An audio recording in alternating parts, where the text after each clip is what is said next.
Hi guys, Hi. welcome to the Studentship YouTube channel. I'm with two amazing guys with me. Okay, I'm Stanley. Yes. And I'm Kingsley. Okay, so today we are going to talk about hostel versus off-campus accommodation, because this is a very debatable topic. Because most of the time, newly admitted students, they are confused, and even old students, there's this debate about hostel is better than off-campus. That is the reason why I brought them here with me today, so that we really look at this topic. So, have you been living in the hostel or you've been living off campus? Okay, currently I'm in the hostel, and I can bet you that it's the best place to stay as a student. So I'm assuming Actually, they are a lodge. I'm a lodge guy. They are a lodge guy, so lodge guy get money. So it's not as green as you think. Okay, there are still challenges. Exactly. So, but for you think saying the lodge is the best? Okay. So by the end of this video, you'll be able to make the decision for yourself. You'll be able to determine whether hostel is the best or living off campus, at the lodge is the best for you. So before we start, make sure you like this video and subscribe to this channel. Now, when it comes to accommodation, the first thing students are concerned about is academic performance. Because there's this notion that when you stay in the hostel, in the school hostel, you'll be academically serious, while off-campus is for unserious students. So what can you say about that? Okay, I'm talking about the academic perspective. I can say that the hostel is the best place to stay as a student. Okay. Because a guy I know has this saying that goes this way, that closeness spurs attraction. So by virtue of being in the hostel, you are close to school. Yes. Okay, and this will make you to be attracted to school activities. Activities like going to the library, activities like going for night classes, activities like going to classes again. Because you being in the hostel, you have the tendency of going to class early enough than people that stay off campus. That is true. So you stay in the front row, you listen to the lecturers effectively, and you ask your questions. Okay. Also, being in the hostel also makes you to also have this necessary materials at your doorsteps, because you can be so fortunate enough that your hostel roommate can be a senior colleague. Okay. It tends to put you through your necessary hard times in college, in the university, in school, yes. and help you with necessary questions. Yes, okay. Yes. Also, in the hostel, information flies like air. You tend to get information like within a bit of time. Information is just instantly, yes. And this thing that goes, that information is power. So even during the exam time or even impromptu test, you can be in the hostel and maybe they can have an impromptu test or an exam. Maybe they change of venue or time. You can easily from the hostel go there. Okay, so this tends to make you to perform more academically, because it's judged by fact. Okay, people that do well in classes are people that are in the hostel. Okay, so before we talk about the lodge, I want to just ask a question. As staying in lodge, as it has a negative impact on your academic performance? Being in the lodge has been just all positive vibes all through, because everything you need, everything you need to work for, it's just already there. Everything is within your reach. It's just within your reach. Yes, you don't have to wake up and say, "Yeah, Jesus, I have to go to the library and study." That time you are taking to rush to the library, you're already seated at your chair. Covered materials. You've already covered almost one material. If I'm to say, you've already covered one material there, and you're already done. And issue of I have to go to night class to also read again because of this thing. Most people that even go to night class is very uncomfortable. They feel very uncomfortable. I've heard cases of people like, guy, when I go for night class, mosquito bites me, the cold there is too much and all that. Noisy environment too. It's very, very uncomfortable and rowdy, you get. Yes. So staying in the off campus and staying in your room, you just stay in your room, in your comfort zone, and you do your thing. In as much as you scheduled yourself, you've already pre-planned yourself, you've already outlined everything you need to do. You just have to take it step by step, no disturbance, no invasion of your privacy. Yeah. Exactly, invasion of your privacy. Nobody comes in and chips in or bugs you when you don't want. So you do things at your own pace, and it's been working fine for me like that. There are students who will say, I only read when I see other students reading. I can only do this when I see my colleagues doing it. So do you think the off-campus will favor that category of students? Actually, it won't favor that kind of person, because you have to know your personality before your personality aligns with where you stay. So you have to really know your personality and know what works for you before you make a decision about where to stay and where not to stay. Because as someone like me, I'm not this kind of person that needs people's motivation or inspiration to actually do what I do. I do this thing at my own pace. I don't like anybody to rush me. You get that kind of thing. Yes. I don't want anybody to rush me or to come and stress me. I'm doing it at my own terms. In as much as I already have the scheme, the outline, the everything that I need for the semester, I'm already good to go. Anybody can pursue at their own pace or look for the inspiration anyway. Me, I need my quiet and privacy. That is, to my own opinion, staying in the off campus. That is why I prefer staying here, because I don't like, people bugging me, disturbing me, and I have to see this person or be tense before I'm able to do what I'm going to do. Stanley, Kingsley just said something about you trying to motivate yourself to go to class to read, because there are some students who will say, I didn't read today because I just couldn't get that energy to go to class. So how do students in the hostel go around this challenge? Okay, if you come to the hostel, there is this thing about like you said, about personality. Okay, so come to the hostel now, you have an advantage because you can motivate yourself on your own. Okay, you can say, I want to go and read now. You can go to the reading room, you can go to the library, you can go to the classroom to go and read. Yes. Also, you also have this advantage of having this peer pressure also. So you have more edge. You can say, I want to go and read on my own, which an off-campus guy can still do. Yes. And also, the peer pressure in the hostel can still push you to go and read when you don't want to read. So this signal more excellence in you. I also tend to make what we call the group discussion bonding to be effective, because you tend to read in packs also. You can be in the library, you can be in the reading room and read together and ask questions amongst the hostel inmates. I think some hostels, they have this kind of reading rooms. Yeah, exactly. We have get to explore our reading abilities and read well. All right, so going further in this video, the next thing students are really concerned is the sanitary condition of the hostel, the school hostel. Yeah, sanitary condition is also I think to talk about in the hostel, because I hear people talk. I hear rumors and people notions about that the hostel is so dirty, that the hostel is so filthy, and so I can't stay there. Well, I stay in the hostel and it has been working for me for years now. Okay, one thing about being on my budget is that it calls for maturity, and one of the kind of points of maturity is you being able to create your own environment. Okay, so no matter how fit, no matter how dirty people in the hostel is, you can still make your environment be so conducive for your own self. Okay, if you come to my room now, my hostel room now, you see wallpapers, you see good rug carpets, you see carpet, you see my next door people have tiles in their room too. So the room is as good as home, as conducive. The room is a haven for them. You get, so you can make your room to be so conducive that you can read so well and live a perfect life. Okay. One thing that bothers students is about the restroom. That's the toilet and the bathroom. Yeah, that is very important. We students have created a bypass for that. Like for ladies now, they can buy what we call the pee bucket. So this is a bucket that is so personal to you. You can use it at your conference time. You can use it to ease yourself and make it to be clean as possible. Just to avoid infections. Exactly. So, what's the situation of campus in terms of sanitary condition? Well, actually, sanitary condition, they say cleanliness is next to godliness, right? Yes. So staying off campus, is a whole entire experience, because all this issue of people using the general toilet, I've never experienced that, because your toilet is yours. So it depends on how your usage determines how you maintain your toilet. Yes, yeah. So even if people should ask, what about all those single rooms that they make use of one toilet? These are like five. For instance, let's say 1, 2, 3, 4, 5 rooms now make use of one toilet. They have a roster. They have a roster to manage. Exactly, cleaning roster. They take turns, cleaning the toilet, and you will see that something that few people use and manage will be neater than something that, like they say in the hostel now, 30 people make use of. You don't know who used the toilet last, you don't know who went in there last and vandalized the whole place, made the whole place rubbish and all that. You can't identify the person, you get. So if you people cleaning the place is more better than the whole hostel system, and staying off campus too.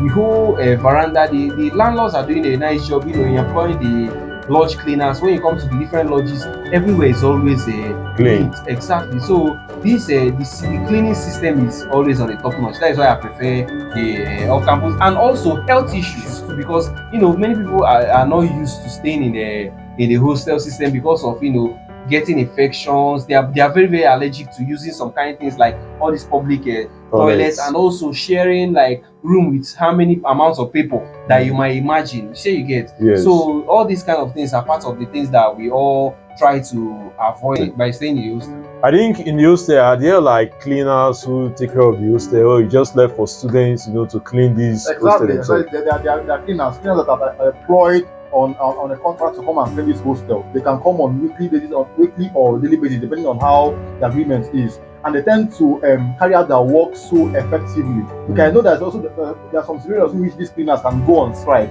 Yes, but that's why you have the hall governors. Yes. Okay, each hostel has a hall governor. So it's now they have this a sole duty to call out the whole hostel inmates, mobilizing the whole hostel inmates to come out to clean up the restroom, the toilets, okay, and the hostel environment. Okay, so students are failed to come and clean this hostel at this particular time, tend to get penalized. So even with or without the cleaners also, we students tend to clean our hostel and make it conducive for our own self.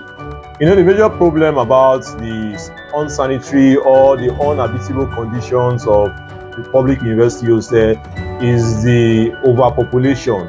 So by the time you see that this population issue is controlled, you see that the hostel will be manageable. And one thing you should know, if you are planning to stay in the hostel, you shouldn't be discouraged about the sanitary condition, because there are students who are living there and they are fine. And like you said, there are ways to bypass this, ensuring that your roommates, you guys keep your room clean and get the necessary materials for, getting your rooms clean. So moving on, we're going to talk about security situation in the hostel or off campus. So which of these accommodation options do you provide the best security for students? Okay, I must say that the hostel is the best place for students to stay in terms of security. Why is that? Okay, because for you to have a university system, you must have various departments. And one of those departments is a security department, okay, which sees that the life and property of the whole university community is secured. Okay. Also, apart from that, you also have what we call the porter personnel system. Okay, these of employees that you have to pass before you enter into the hostel. So most times, these personnel, the porter personnel, are so strict that for you to enter into a particular hostel, you must show a means of identification. Okay, this means of identification ensures that strange faces don't usually enter the hostel. True. So this tends to make a hostel a habitable place and more secure place to stay than off campus, because some of my classmates tend to talk about how they are being harassed when they are go home, or how some incidents of rape. Yes, a person in another faculty was raped, I think last month. Yes. Also people tend to get stopped on their way to school, and this for off campus people. Yes. But if you are staying in the hostel, you have this sense of that you are always secure, because even if you are not looking after yourself, the school is looking after you. Yes. So you can even walk around the school environment by 11 p.m., 10 p.m., depending on when the hostel closes. Or like those that are off campus. Because those activities do not usually take place on campus, because there's no much freedom on that. So, Kingsley, what can you say about the security situation, when you are staying off campus in a lodge? Well, security situations in your campus is quite different situation here, because it all depends, all of them, they narrow down to the location. Okay. The location determines the security system. So, before you make a choose or make a go for your host, for your off-campus, choice, you have to ask around, ask the people, ask the community, how is their security system, how is it going well. And also, when you also find that lodge, you also have to ask the tenants around. You have to ask them, how did the landlord of this lodge take in place or put the lodge security into consideration, because it actually helps. Information, as like my friend here said, is power. So finding a place, you have to ask questions. So nowadays, the landlords are doing a nice job in employing the security personnel that take care of the lodges. Yes. So most of the times they do secure the place. They make sure that before you step into a lodge, you have to write your name, you have to call the person you are looking for will come down and pick you up. Yes. So when you are leaving, you also have to sign out too. And also the community do their own best. They do a nice job in employing the night watchmen. That is the vigilantes that stroll at night. So to prevent all these kind of things, there are also those guys in place, so that everywhere and every place you go will be secure too. Yes. So the security system so far, I've never had a scene where I said I was robbed while coming back from school, or someone came to my place and robbed me, that kind of thing. It's always a good goal for it. So what I can add to what they've said is, if you are planning to stay off campus in a lodge, you must look for a secured location. You have to ask questions so that you don't get yourself into an area where they are courtesan, they're stealing and all of that. Now, so the next point will be cost of living. So I want to ask where Sapat dey, because you know, cost of living is very important. You can stay in the off campus and it does not favor you financially or in the school hostel. So do you think in the school hostel, because I know students in the school hostel they complain more about SAPA and everything.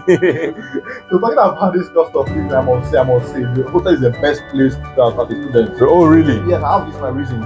First of all, if you're not considering hostel, that means you're considering an off-campus accommodation. Yes. And before that should come to your mind, you must have this good amount of money. Because if you check around this off-campus lodges for students, okay, spanning from single room to self-contained to flats, okay, the prices ranges from 70k to almost 400k, depending on your taste, okay. But for you to stay in the hostel as a student, you can just stay in the hostel pass as cheap as 10,000 naira. That's for a session. Yes, that's for a session. Hostel fee. Yes, that's the giveaway price. You know. So what happens here is also there's a case of maybe ASU strike, which tends to hit students in the periodic occurrence events. Everybody expects that. Yes. Okay? So if you're in the hostel now, for say now, this strike doesn't affect you. Whether ASU, NASU, whether any you have nothing to lose. Yes, you don't have anything to lose at all. That is true. That is true. So if you're in the hostel, your accommodation fee starts to count when you are in school. Yes, for this academic session. If you stay off campus, for example, now once there is strike, your landlord will even call you to tell you, hello, come and pay your house rent. You get so and school is on strike. Yes, you only stay for like 1 month in a year. That's a waste of money. If you might not spend pay from that big amount of money for rent, so that there is a big difference. Also, come and talk about utilities. Okay, yes. For you to be the hostel, you must make these utilities to be at the doorstep of each student. Talk about the light, talk about the water, talk about everything. Food all stuff, basic amenities. Everything you use as a student is there for you as a student in the hostel. Yes. Okay, so this price is tend to be curtailed by the vendors because you know you are selling to students. Just students, okay? yes. So if you stay in a school, if you stay inside the hostel, you can buy things at almost a giveaway price. Cheaper rates. Almost at a free price. Not those that stay off campus, because if you stay off campus, you sell to the middleman, you sell to the poor, you sell to the rich, you sell to the wealthy. So your price is not flexible. But for you to stay in the hostel to sell to a student, your price will be flexible. Fine, if you want to export students, this is when the SUG comes into play. Okay, the SUG system come to curtail your price and tell you, sir, the prices are so exorbitant for students. Yes. If you don't bring down your price, you're going to bring down this shop, that kind of thing. Like a plate of rice must be 200 exactly. for at all the cafeterias. Affordable for students, because you are students, you are not working, so everything must be affordable for you as a student. So, Kingsley, do you agree that cost of living is cheaper in the school hostel compared to off campus? Well, first thing I have to say is cut your coat according to your size. Know where you can afford to stay. You know where you can stay and stay comfortably and pay. You get my point. So what I have to say is staying in off campus is actually cheap. It's cheap. It's very, very cheap. In the terms now, you know, most federal universities they don't permit people to cook in their hostel. In the hostel room, yes. So that they will prevent fire outbreak, issues of fire outbreak, of vandalization of property, or doing all this cooking and stuff like that. So you get. So imagine someone that will go out in the morning and buy a plate of food, 300 in the morning. In the afternoon, you buy another one, 300. In the night, you buy another one, 300. That is how much? That is 900 naira. You calculate it by 30 days in a month, right? By 30 days of the month. Now that mass is left for you to solve. So back again. What I'm going to tell you is that someone staying in the off-campus, you have that liberty to prepare your food. You get, you have that liberty to prepare your food. That food will last you as long as you want, and you cook whatever you want to cook. You store the other one in the refrigerator. That is how you do it. You get that 900 now that you spend in a day. Now let's do a student budget soup. Okay. Let's do a student budget soup. Now you cook a student soup for 900. 900. Just imagine how long that soup will stay for you. It will last as long as anything you want it to last, and you will still have the opportunity to still cook another one, despite the fact that I would say we pay for light, we pay for other basic amenities like light, water, and sometimes the security fee is also included in the lodge rent. Yes. So regardless of that, other things are at the whole minimum, like at the you can get barest minimum. Yes. So coming back to you, Stanley, in the school hostel, you hear stories about those students stealing from each other.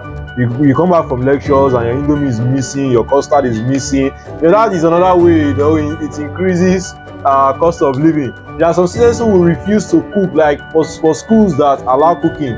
They will deliberately refuse to cook because they don't want their roommates or outsiders to come and devour or eat their food. so that will force them going out to buy food at an exorbitant rate. So don't you think that increases the cost of living? No, it doesn't increase the cost of living because that's my take now. Okay, my school, we cook in our school. Okay. Also, my friends in other school, they also cook in their hostel. Okay. So I know that some schools are now employing the cooking system in their hostel. Okay, and he gave us a math to solve. He said that if you can buy food for 900 naira every day, if you must buy it in a particular month, now you get to get up to 40,000 naira. Okay. So if you add this 40k now with the 10k you pay out as a hostel fee, it's still cheap for a student. It's still cheaper. It's still cheaper for a student than off campus. But if you stay in off campus, you pay for NEPA electricity, bill, you pay for transportation, you pay for sanitation fee, you pay for water in some places, you also pay for house rent. Come on, this is a big price to talking about transportation. How do you cope? What's the coping mechanism for students who stay in a lodge? Trying to take keke or okada or bus to the campus. Well, actually, what I'll have to say is, before you go to a lodge, you have to look for a place that is convenient. Lodges around school, you have to stay in lodges around school. So the lodge I stay at is very, very close to the school. Is it like a trekkable distance? It's very, very trekkable. 5 minutes, I'm already inside the school. You get. Okay. Just a 5 minutes walk. I would say it's a stone throw. You get. It's a stone throw from where I stay. I just march into school. Every other amenities are just there. All I have to complain about is that I pay for NEPA bill. Yes. But the water, there's ball water. There's ball water there. So just all I have to pay for is light. But you see that food still gives those that one thing about the school hostel is that you have to struggle to get every basic amenities. There are some students who will have to wake up by 4 a.m. just to fetch water, so that they can meet up with their morning lectures. But in the off campus, you can take your bath, go to the hostel go to the hostel early. So do you have anything to say about that? Okay, talking about this water system now, it depends on knowing when this now are already available. You stay in the hostel, you know how this thing works. So if I say now the water system in your particular hostel is not enough for everybody in the particular hostel, you can go to the next hostel to get these things. Okay. One thing that matters is that in the hostel, all these basic utilities are there for you. They are there at your doorstep. It's not boss for you on how you can get them, but it's there for you. So something like fetching the water now, maybe you have to fetch your water for the next. You prepare today for the next day. The water you are going to use for the next day for your lectures. But you see, these are all stress because those in the off campus, they can take their bath, they can go to the restroom at their convenience. I'm actually surprised, him saying that they have to, prepare a day before the next day, because it's really new to me. I wouldn't lie. That is really a new development to me. It's still part of your experience as a student, right? So, yes, still part of your experience. We don't have that kind of issue because there's always a frequent water flowing for you, so you don't have to think about water. You just have to focus on your education. Education is what brought you here, and yes, not luxury. Yes, exactly. So the fact is, wherever you are staying, you can cope. But if you want to stay off campus, you must ensure that your parents can afford the cost of living, especially when you talk about house rent. Because by the time you are staying off campus, you need to get different stuff for your room. You have to get a phone, a table, a chair, a wardrobe, even a refrigerator. You see, but when you are staying in the school hostel, you just come with your bag, your clothes and your books. Your clothes and vibes. Your clothes and vibes. So you see, that is just how it works. So, but if you can afford an off-campus accommodation, the money is not a problem, then you should go for it. But if the finance will be a problem, then you should probably go for a school hostel. So there's this notion that students staying on campus get easy access to information. They network better with their classmates and senior colleagues. Is that true about the school hostel? Exactly. That's true, because if you come to the school hostel system now, it's easy to network with your fellow classmates. Okay, in a particular room now, you can be so fortunate enough that your classmates can be in your particular room, or maybe your senior colleague can be in your particular room. Okay, so this makes information and this makes resources to be readily available to you. Yes. Not only about academics, you can can build good bonds with them. You can share ideas with them, and you can have this solid relationship with them, because in the hostel, everybody in the hostel are students, and they tend to share and rub minds together, because you don't know what the future waits for you. There's a bigger world that awaits for you outside the university system. Not like those that sit in the off campus, because in the off campus you tend to stay with people that you don't, that different departments, or even sometimes not even students. Sometimes everybody just doing their own stuff. Everybody just alone. Exactly. So even if you're in the hostel, also you're also close to all these extracurricular activities, like all these club system, all these societies, all these events. You can easily go there and mingle, go there and interact and participate, and also make new friends and bond for the future. Yes, because even if you have a roommate that is in another department, in the future you need his help. You guys can easily collaborate. So, Kingsley, do you think staying in the hostel, staying off campus, in a lodge, hinders you from making this connection, networking with other students? Well, it actually goes down to the personality. You get my point. So staying in the off campus doesn't stop you from interacting with people. Besides, most people that even venture into all these political activities in school, they are off campus. Yeah, some of them. Most of them, they stay in off campus, and still they network like people are like as if they stay inside the hostel. When you look at the person, you think, isn't this person in the, or doesn't this person stay in the hostel? When the person be like, no, I'm not in the hostel. The way the person smiles, I'm like, I'm not in the hostel. You begin to wonder, how do you get to do all these things? So this thing goes down to your personality, your mood of interaction. If you are the kind of person that just stay in your room and lock your door, you are locking out of many opportunities, and locking out of many people to meet ahead of time. You get, so it all depends on you. Have to step out of that room. You have to go around, meet people, interact with them, and get to exchange ideas with them. So a little bit, it actually hinders. Only depends on your personality and your determination to go out and meet people. So I'm very confident that so far you've gotten the merits and the demerits of staying on the school hostel or off campus. So if you have any question, you can let us know, and we'd love to get back to you. So make sure you like this video and subscribe to this channel. For now, it's bye.